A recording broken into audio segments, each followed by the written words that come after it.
Hello, sixth graders. Thank you for taking time to watch this video. We're going to be talking about the notes that go with Chapter 4 of the Ojibwe. There's not a lot of notes on this page, so this video is not very long. As you can see at the top here, the Ojibwe, the Ojibwe, this first one, is the traditional way we see Ojibwe spelled, but can also be spelled Ojibwe or Ojibwa, all acceptable ways of pronouncing it and writing it. These first one kind of compare that the Dakota usually stayed in one large group throughout the year, whereas the Ojibwe, it says, were more alone. That was particularly true as we talked about in the winter time, but come spring, summer, and fall, they are together. It's just that winter time they spread out more because, as we mentioned before, easier to find food for smaller groups. The third star here, the Ojibwe would trade for jewels and customs. Jewels, jewels are like jewelry, and customs, so ideas. They not only wanted to trade for things, but they wanted to trade for ideas. And one example was trading ideas with the Dakota. The Ojibwe taught the Dakota how to make birch bark canoes. That was a big thing because the Dakota had made their canoes out of just carving out logs. But birch bark canoes are easier, faster, and lighter. And in return, the Dakota taught the Ojibwe how to hunt buffalo or bison. So that was a big thing there. So not exchanging goods, but trading ideas, how to do something. And as we mentioned before, the Ojibwe came from the eastern seaboard, so the east coast. So going back to that page that's in the book here, this map, how they started up along the east coast here and eventually migrated west before they settled in 6. Wigwadong, Fond du Lac. And also 7. Jagawamikong, Chikwamegon Bay. Until they found that food that grows on water, the wild rice, the Monoman. Clicked on the wrong one. And where they started, they were the Three Fires Confederacy.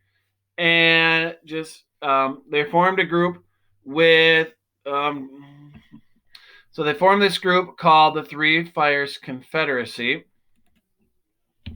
This Three Fires Confederacy consisted of the Ojibwe and the two other groups called the Ottawa and the Potawatomi. But then that kind of went away when the Ojibwe made that migration west. And they've been in Minnesota for over 300 years, second longest group to be here. Of course, the Dakota were the longest. The name they have for themselves is pronounced right here as Anishinaabe, which means real or original people. They're also called Chippewa. And when the United States government started coming into Minnesota, and even before that, they started referring to the Ojibwe as Chippewa. And most live in Canada today. Some still live in the United States, especially in northern Minnesota. And there's just a timeline in your notes that, as you can see in the 1500, the Ojibwe, the Potawatomi, and the Ottawa. Get rid of that so you can still see. I clicked on the wrong thing. Be smarter than technology.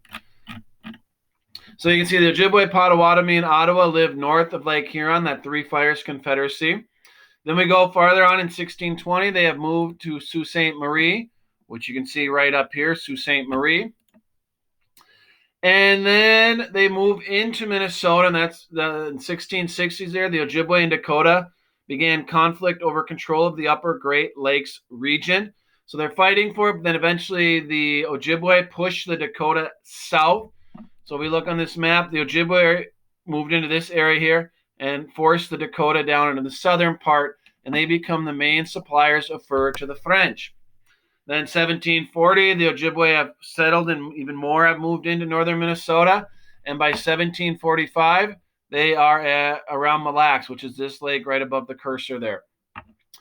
And when the French got here, the Ojibwe and Dakota were both already in Minnesota. And that's one thing that ties into, just let me get to this page here, where you talked about the alliance formed between the French and Ojibwe and the Dakota that we talked about in the last video about these pages. Is it was basically formed, this alliance was formed because the French wanted it and the French wanted their furs. So they really didn't want to see fighting between the Dakota and Ojibwe unless fighting got them more furs. They also pushed for peace if peace got them more furs. So that's why they formed this alliance, as I mentioned in the last video. If you have not watched that video, please make sure you do. So that's all the information on these notes. Just make sure you study this timeline, know the events in order in which they happen. And again, not a lot here. If you have any questions about anything, please don't hesitate to ask. Thanks for watching. Take care. Bye.